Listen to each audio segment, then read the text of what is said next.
Hello les victorieux, hello les victorieuses. J'espère que vous allez bien. Moi, je suis très bien par sa grâce. J'ai envie de utiliser une phrase que quelqu'un d'exceptionnel m'a sortie cette semaine.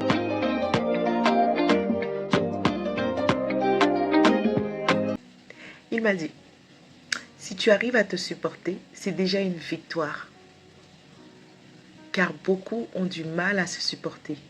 Et c'est parce qu'ils ont du mal à se supporter, à supporter la personne qu'ils sont, qu'ils finissent par se faire du mal. En passant par se mutiler ou des tentatives de suicide. Et se supporter soi-même relève en fait de s'aimer, de s'aimer. Mais avant d'arriver à ce stade de pouvoir s'aimer, il est important en fait de citer les 6 choses qui montrent qu'une personne ou soi-même, on a du mal à se supporter. Se juger négativement en tenant des propos très durs sur eux-mêmes.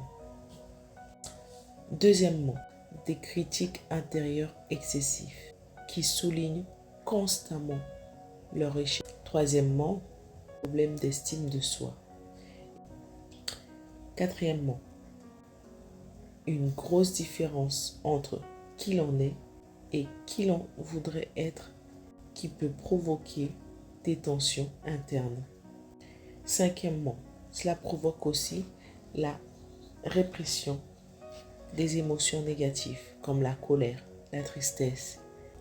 Et sixièmement, cela provoque le surmenage et le stress. La personne pousse trop fort et finit par provoquer un sentiment de lassitude et des frustrations. Les défauts, ce que tu vas qualifier de défaut, l'autre va considérer que c'est une qualité que tu as.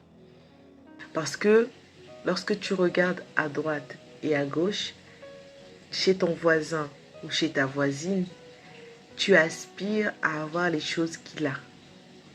Alors que tout est en toi. Les personnes sont beaucoup attaquées dans leur mindset, dans leur pensée. Et pour pouvoir combattre cela, parce que c'est un combat en fait, c'est un combat intérieur, une lutte intérieure.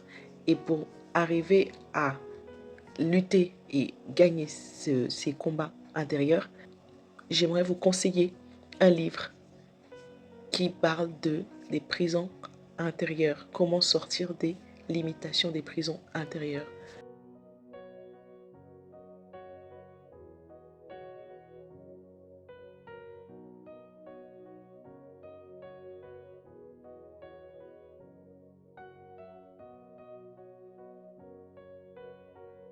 L'auteur, c'est Yvon Castano. Soyez bénis.